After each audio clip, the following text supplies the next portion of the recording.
Hello everyone. Today's topic is flower description. As we have studied flower description in lower classes, but today we will deal with the technical terminologies related to its description.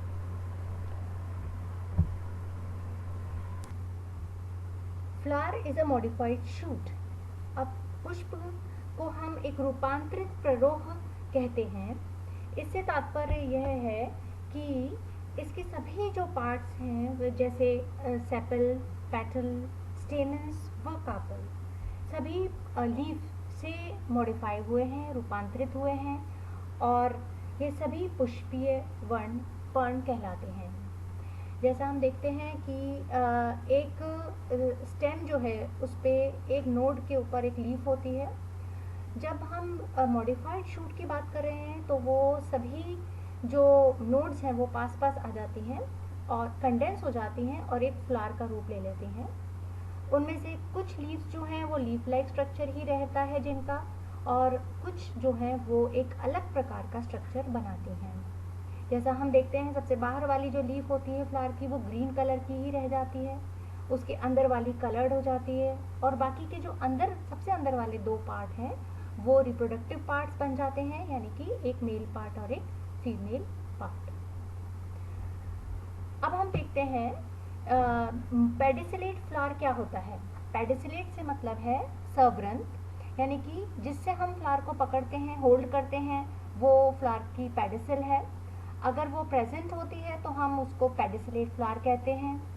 वहीं दूसरी ओर अगर वो pedicel absent है तो हम उसको sessile flower या अवृंत पुष्प कहते हैं. अब कुछ टर्मिनोलॉजीज आती हैं, जैसे कि लीफ की जो स्टॉक होती है उसको हम पीटियोल या पर्णवृंत कहते हैं. जो फ्लावर की स्टॉक होती है उसको हम पेडिसिल कहते हैं. वहीं जो इन्फ्लोरेसेंस या पुष्पक्रम की जो स्टॉक होती है उसको हम पेडंकल कहते हैं. थैलेमस यानी कि पुष्पासन.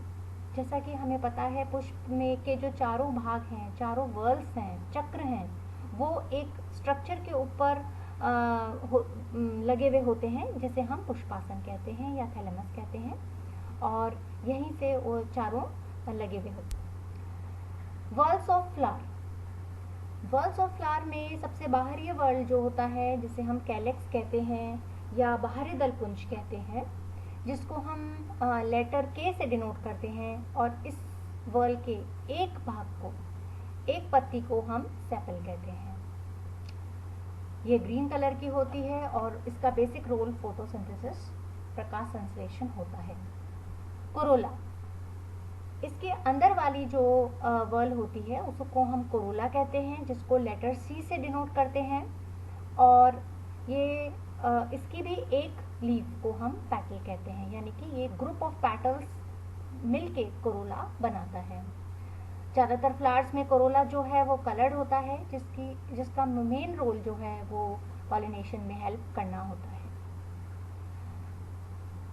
इसके अंदर वाला जो पार्ट है वो वर्ल है, वो है एंड्रोशियम, पुमंग या लेटर ए से इसको डिनोट करते हैं, और यह होता है ग्रुप ऑफ स्टेमन्स से मिलकर बनता है. ये male part of the flower होता है. गायनोशियम. गायनोशियम लेटर जी से डिनोट होता है, जिसको हम जायांग कहते हैं, और यह इसका एक पार्ट जो है वो कार्पल या पिस्टल होता है, और ग्रुप ऑफ कार्पल या पिस्टल से गायनोशियम बनता है. अब आता है परिदलपुंज यानी कि पेरियंथ. ये टर्म जो है वो लेटर पी से डिनोट होती है. पेरियंथ से मतलब यह है कि जैसा हमें पता है सेपल ग्रीन कलर के थे, पैटल्स कलरफुल हैं. अगर हम इन दोनों में विभेदन या डिफ्रेंसिएशन नहीं कर पाते हैं, यानी कि दोनों सेम ही कलर के पाए जाते हैं, तो उस कंडीशन को हम पेरियंथ कहते हैं. और इस तरह से जो पार्ट बनता है उसको हम टैपल कहते हैं. अब आता है अगर पेरियंथ है और उसमें जो कलर है वो सेपल की तरह अगर हमें दिख रहा है यानी कि बाह्य दलाप की तरह दिख रहा है तो वो हम सेपेलॉइड या बाह्य दलाप कहलाएगा। अगर वो पेटल की तरह दिख रहा है यानी कि कलरफुल है दोनों ही पेटल्स, दोनों ही वर्ल्स, तो वो दलाप की तरह दलाप कहलाता है। Reproductive parts of the flower. इस स्लाइड में हम देखते हैं कि एंड्रोशियम जो कि male part of the flower होता है वो स्टेमन से मिलके बनता है, और वहीं गाइनोशियम जो है वो female part of the flower है और वो कार्पेल से मिलके बनता है।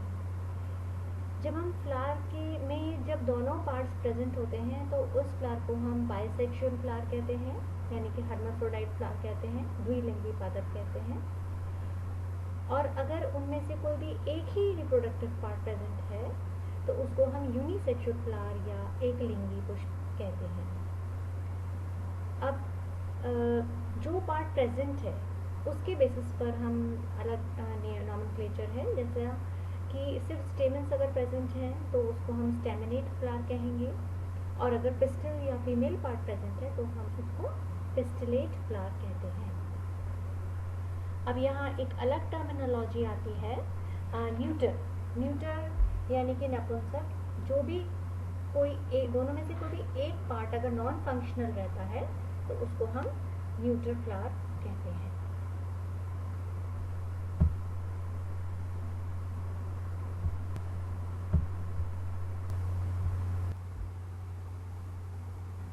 अब आता है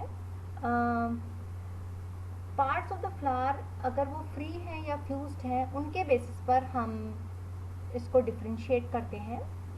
जैसे कंडीशन है, अगर फ्री है सभी पार्ट्स यानी कि सभी सेपल्स या सभी पेटल्स फ्री होती हैं, एक दूसरे से जुड़ी हुई नहीं हैं, तो वो पॉलीसेपलस या पॉलीपेटलस कंडीशन कहलाती है। और इसको जैसे सपोज करिए 5 पेटल हैं किसी फ्लावर में और वो सब फ्री हैं तो हम उसको ब्रैकेट में नहीं डालेंगे, सिर्फ 5 लिखेंगे। वहीं अगर वो फ्यूज्ड हैं तो टर्म आती है गैमो या संयुक्त तलीय, और वो भी अगर 5 ही हैं तो उसको हम फ्यूज्ड होने की वजह से उनके बाहर ब्रैकेट बनाते हैं। अगला है कंप्लीट फ्लावर। कंप्लीट फ्लावर से मतलब है पूर्ण पुष्प, यानी कि चारों के चारों वर्ल अगर प्रेजेंट होते हैं तो उसको हम कंप्लीट फ्लावर कहते हैं। और अगर कोई भी एक दो या एक उनसे ज़्यादा वर्ल एब्सेंट होते हैं तो उस कंडीशन को हम अपूर्ण पुष्प या इनकम्प्लीट फ्लावर कहते हैं। ब्रैक्ट्स। ब्रैक्ट्स यानी कि सहपत्र। पादप में जो ब्रैक्ट्स हैं वो लीफ लाइक स्ट्रक्चर होती हैं present on the base of the flower. Flower जहाँ से अराइज कर रहा है यानी कि जो स्टॉक है उसके बेस के ऊपर एक लीफ लाइक स्ट्रक्चर होता है, उसको हम ब्रैक्ट कहते हैं। यही स्ट्रक्चर इन्फ्लोरेसेंस की बेस पर भी होता है, और मेन मुख्य कार्य इसका होता है, अगर वो ग्रीन है तो प्रोटेक्शन और फोटोसिंथेसिस इसका रोल है, और अगर वो कलर्ड होता है तो वो मेनली अट्रैक्टिंग पॉलिनेटर्स का काम करता है। अब ब्रैक्ट की प्रेजेंट होने पर फ्लावर को हम ब्रैक्टिएट फ्लावर कहेंगे या सहपत्री पादप कहेंगे। इसको letter B, capital B small R से डिनोट किया जाता है। वहीं अगर पुष्प में ब्रैक्ट एब्सेंट होती हैं तो वो ई ब्रैक्टिएट फ्लावर कहलाता है। इसको हम कैपिटल ई, स्मॉल बी और स्मॉल आर से डिनोट करते हैं। ब्रैक्टियोल्स। अगला टर्म है ब्रैक्टियोल्स। ब्रैक्टियोल्स सहपत्रिका युक्त यानी कि सहपत्रिका जो हैं वो ब्रैक्टियोल्स कहलाती हैं। ये भी 2 लीफ लाइक स्ट्रक्चर होती हैं और वो पेडिसल ऑफ फ्लावर यानी कि पुष्प वृंत पर कहीं भी पाई जा सकती हैं। इनकी संरचना नॉर्मल लीफ से छोटी होती है। ये हरी हो सकती हैं या शल्कीय स्केली भी हो सकती हैं। अगर ब्रैक्टियोल्स प्रेजेंट होते हैं तो उस फ्लावर को हम ब्रैक्टियोलेट फ्लावर कहते हैं और उसको डिनोट करते हैं स्मॉल BRL से। यहाँ आप देख रहे हैं, ये सभी पहचानते हैं बोगनविलिया का फ्लावर है, जिसमें सेंटर के अंदर फ्लावर्स दिख रहे हैं और कलरफुल लीफ भी दिख रही हैं आपको। ये जो कलरफुल लीफ हैं ये इन फ्लावर के जो स्टॉक है उसके बेस से अराइज हो रही हैं और कलरफुल हैं। ये इनकी ब्रेड्स हैं जो मेनली पॉलिनेशन का काम यहाँ पर करती हैं। इस स्लाइड में हम देख रहे हैं फ्लोरल सिमेट्री।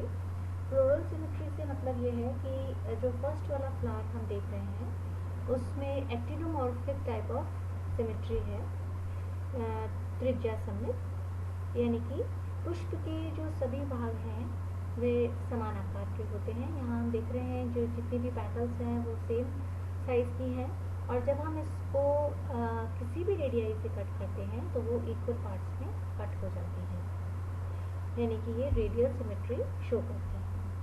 वहीं दूसरी तरफ हम देख रहे हैं ज़ाइगोमॉर्फिक फ्लावर है, यानी कि एक व्यास सममित है वो, और इसकी जो पेटल्स के साइज़ हैं वो डिफ़र करते हैं, इक्वल नहीं है, जिसकी वजह से जब हम इसको कट करते हैं तो कोई एक ही रेडियाई से ये दो इक्वल पार्ट्स में कट होता है और ये इसी तरह से बायलेटरल सिमेट्री शो करता है। इस स्लाइड में हम देखते हैं position of ovary on thalamus, यानी कि पुष्पासन के ऊपर ओवरी की जो पोजीशन है उसकी बेसिस पर तीन तरह की कंडीशंस हैं।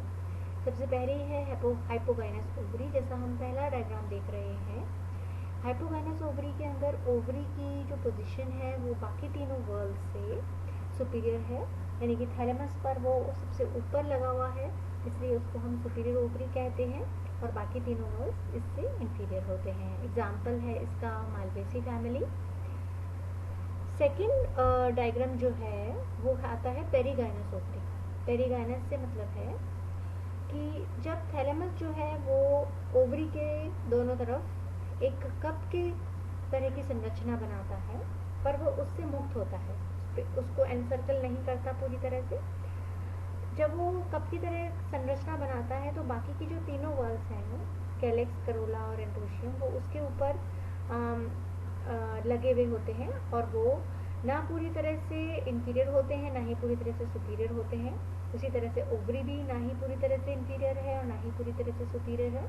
तो ऐसी कंडीशन को पेरीगाइनस कंडीशन कहते हैं, पेरीगाइनस फ्लावर कहते हैं, और ओवरी को हाफ इंफीरियर और हाफ सुपीरियर ओवरी कहते हैं। इसका मुख्य एग्जाम्पल पेपिलिनेसी फैमिली या पी फैमिली में मिलता है। थर्ड कंडीशन जो है एपिगाइनस फ्लावर। एपिगाइनस कंडीशन जो है जिसमें कि थैलेमस जो है, यहाँ आप देख रहे हैं ग्रीन कलर का पोर्शन, थैलेमस जो है वो पूरी की पूरी ओवरी को एनसर्कल किए हुए है और जो बाकी तीनों पार्ट्स हैं कैलेक्स, करोला और एंड्रोशियम, वो ओवरी के ऊपर लगे हुए हैं।